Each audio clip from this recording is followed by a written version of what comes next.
एक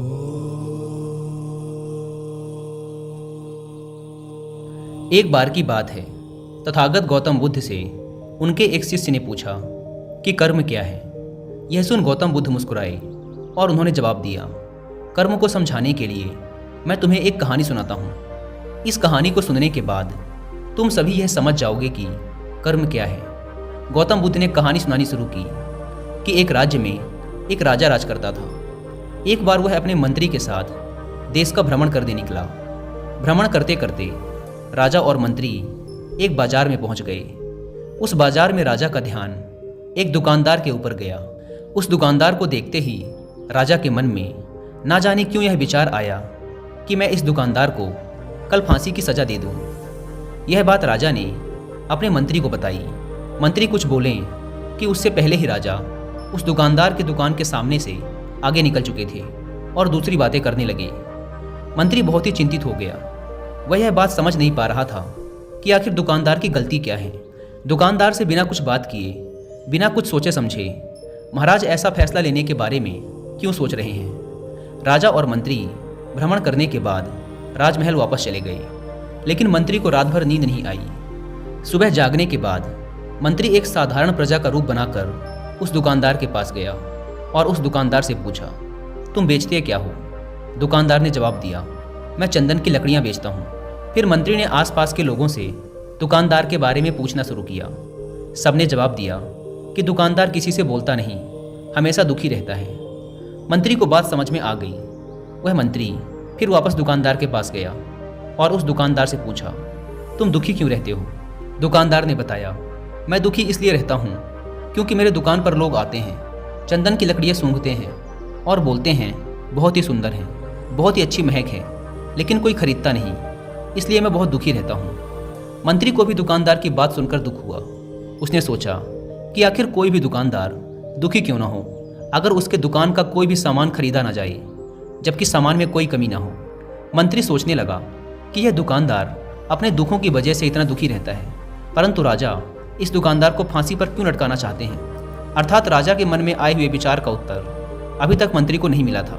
मंत्री ने फिर दुकानदार से पूछा, भाई तब तुम क्या करोगे अगर तुम्हारे दुकान की सारी चंदन की लकड़ियाँ ऐसी ही रखी की रखी रह जाएंगी तो?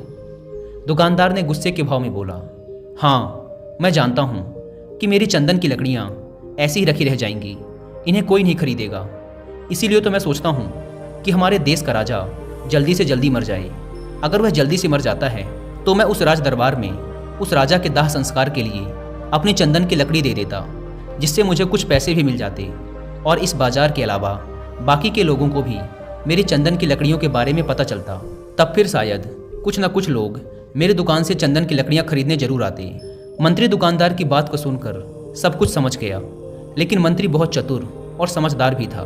उसके मन में एक विचार आया। मंत्री ने दुकानदार से चंदन की कुछ लकड़ियाँ खरीद ली। इस खरीदारी से दुकानदार को कुछ पैसे भी मिल गए और वह थोड़ा खुश भी हो गया। मंत्री चंदन की लकड़ियों को लेकर वापस राज दरबार चला गया। राज दरबार पहुंचकर मंत्री ने उन चंदन की लकड़ियों को राजा के समक्ष रख दिया और बोला कि हे राजन, ये चंदन की लकड़ियाँ उसी दुकानदार ने आपको भेंट की हैं जिस दुकानदार को आप कल फांसी देने के बारे में सोच रहे थे। राजा ने उन चंदन की लकड़ियों को सूंघा और उन्हें उन चंदन की लकड़ियों की सुगंध बहुत पसंद आई। उन्होंने कहा, यह चंदन की लकड़ियाँ बहुत ज़्यादा खुशबूदार हैं। दुकानदार के इस अनोखे भेंट से राजा बहुत खुश हुए और मंत्री को कुछ स्वर्ण मुद्राएं देकर बोले, जाओ उस दुकानदार को ये स्वर्ण मुद्राएं इनाम में देना और बोलना कि आज के बाद महल में जब कभी भी चंदन की लकड़ी की ज़रूरत पड़ेगी तब तुम्हारे दुकान से ही चंदन की लकड़ी ली जाएगी। यह बात सुनकर मंत्री जी मुस्कुराने लगे तथा सोचने लगे कि अब तो राजा के मन में उस दुकानदार को फांसी देने का विचार आ ही नहीं सकता, क्योंकि अब तो हमेशा राज दरबार के लिए चंदन की लकड़ियों के इंतजाम की जिम्मेदारी उस दुकानदार को मिल गई है। मंत्री स्वर्ण मुद्राओं को लेकर वापस दुकानदार की तरफ चल पड़ा। इधर राजा इस विचार में पड़ गए कि वह दुकानदार तो बड़ा ही अच्छा इंसान है। जिस वक्त मैं उसके बारे में यह सोच रहा था कि मैं इसको कल फांसी दे दूं, तब शायद उसके मन में उस समय यह विचार चल रहा था कि राजन पहली बार मेरे दुकान के सामने आए हैं, क्यों ना मैं उनको अपनी सुंदर और खुशबूदार लकड़ियों को भेंट करूं। और आज उसने मुझे भेंट भी किया। बेवजह ही मैं उसको फांसी देने के बारे में सोच रहा था। इधर मंत्री दुकानदार के पास पहुंच गया। मंत्री ने राजा के द्वारा दी गई स्वर्ण मुद्राओं को दुकानदार को देते हुए कहा कि जिन चंदन की लकड़ियों को कल मैं खरीद कर ले गया था, उन चंदन की लकड़ियों को राजा ने बहुत पसंद किया और इनाम के तौर पर तुम्हारे लिए यह स्वर्ण मुद्राएं भिजवाई हैं। यह सुन दुकानदार बहुत खुश हुआ। साथ ही साथ मंत्री ने उस दुकानदार को यह भी बताया कि अब आज के बाद राज दरबार में जब कभी भी चंदन की लकड़ियों की ज़रूरत पड़ेगी तो सारी चंदन की लकड़ियाँ तुम्हारी दुकान से ली जाएंगी। दुकानदार मंत्री की बात सुनकर बहुत ही खुश हो गया। मंत्री ने दुकानदार से पूछा, क्यों भाई, तुम तो राजा के बारे में इतना बुरा भला सोचते थे, लेकिन देखो राजा तुम्हारी कितनी चिंता करते हैं। राजा कितने अच्छे हैं। राजा अपनी प्रजा के बारे में कभी भी गलत नहीं सोचते। दुकानदार मंत्री की बात से सहमत हो गया और बहुत दुखी होकर राजा के प्रति अपने बुरे विचार पर पश्चाताप करने लगा। दुकानदार मंत्री से बोला, मैं कितना गलत सोचता था राजा के बारे में। राजा तो बड़े ही अच्छे हैं, बड़े ही भले राजा हैं। भगवान करे कि राजा की बहुत ही लंबी आयु हो। यह बात सुनकर मंत्री भी बहुत खुश हुआ। फिर मंत्री वहाँ से वापस राज दरबार को चला गया और यहीं पर तथागत गौतम बुद्ध ने इस कहानी को समाप्त करते हुए अपने शिष्यों से पूछा कि अब आप ही लोग बताओ कि कर्म क्या है। किसी शिष्य ने कहा, कर्म बोले हुए शब्द हैं। किसी शिष्य ने कहा, कर्म वाणी है। तो किसी ने कहा, कर्म सोच है। तो किसी ने कहा, कर्म भावना है, वगैरह वगैरह। अपने सारे शिष्यों के जवाब सुनने के बाद महात्मा गौतम बुद्ध ने कहा कि इंसान के विचार ही उसके कर्म हैं। हमारे विचार जैसे रहेंगे हम वैसे ही कर्म करेंगे और उन्हीं विचारों के द्वारा किए हुए कर्म हमारे सुख और दुख के लिए उत्तरदायी होते हैं। अर्थात अगर हमारे विचार ही गलत हैं तो हमारे द्वारा किए हुए कर्म भी गलत ही होंगे और उनका परिणाम भी गलत ही निकलेगा, जिसके परिणाम स्वरूप हम दुखी रहेंगे।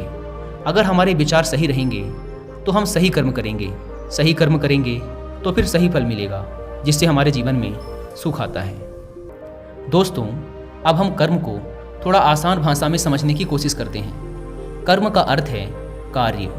इस दुनिया में, इस ब्रह्मांड में जो कुछ भी काम हो रहा है वो सब एक कर्म है।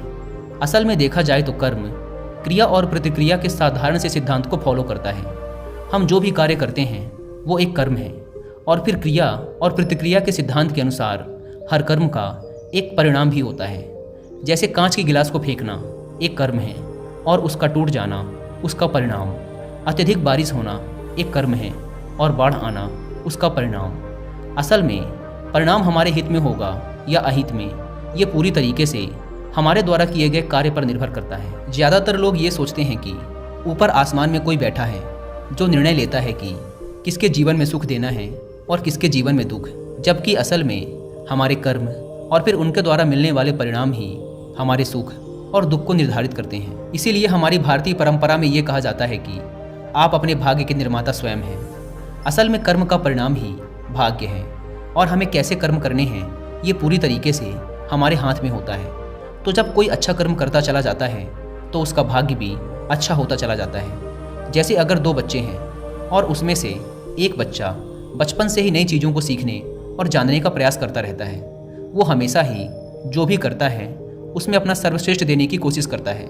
और जो दूसरा बच्चा है वो ना तो किसी नई चीज़ के बारे में सीखने और जानने का प्रयास करता है और ना ही किसी काम को पूरे मन से करता है।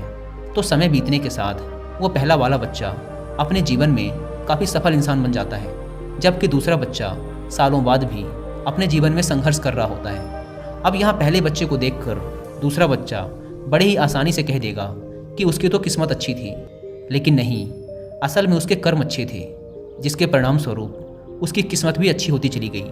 तो अगर हम चाहें तो अपने कर्मों को बदलकर अपना भाग्य बदल सकते हैं। सीधी सी बात है, जैसे ही आप अपने कर्म बदलोगे आपका भाग्य बदलना शुरू हो जाएगा। और ये दोनों ही परिस्थिति में सही है, अच्छे के लिए भी और बुरे के लिए भी।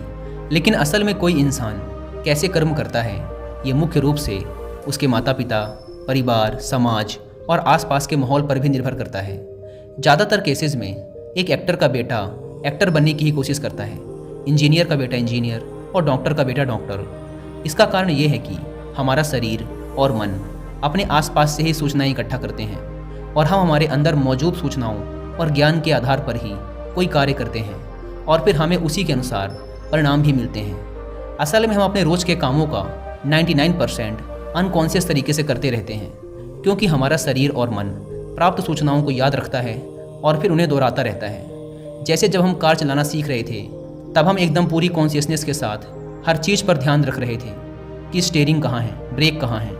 लेकिन कुछ समय बाद हम बात करते हुए या कुछ भी सोचते हुए बड़ी आसानी से कार चला पाते हैं, क्योंकि अब हमारे अंदर कार चलाने की प्रोग्रामिंग हो चुकी है और हम लगभग अपने सारे काम अब इसी तरीके से करते हैं, बिना किसी जागरूकता के। बस वो काम होते चले जाते हैं, क्योंकि हमारे काम बिना किसी जागरूकता के हो रहे हैं। इसीलिए हमें लगता है कि हमें कोई चला रहा है, कोई अदृश्य शक्ति, जबकि असल में हमारे कर्म ही अब हमारी आदत बन चुके हैं। अगर हम अपने ज़्यादातर काम जागरूक होकर करने लगे तो पाएंगे कि हमारा भाग्य हमारे ही हाथ में है, क्योंकि जागरूकता की वजह से हमारे कर्मों पर हमारा पूरा नियंत्रण हो जाता है। जैसा कि ऊपर की कहानी में गौतम बुद्ध ने कहा था कि हमारे विचार ही हमारे कर्म हैं, और जागरूकता की अवस्था में हमारे विचारों पर पूरा नियंत्रण हो जाता है। विचारों के नियंत्रण से हम कर्म में नियंत्रण हासिल कर लेते हैं, और फिर जब हमारे कर्म हमारे हिसाब से होंगे तो उनका परिणाम भी उसी के अनुरूप ही होगा। इसीलिए गौतम बुद्ध ने चित्त के नियंत्रण पर जोर दिया है कि जब किसी इंसान का चित्त ही शुद्ध हो जाएगा तो उसके मन में बुरे विचार ही कैसे आएंगे और फिर वो बुरे कर्म ही कैसे करेगा। इसीलिए गौतम बुद्ध का पूरा ज्ञान चित्त की शुद्धता पर जोर देता है।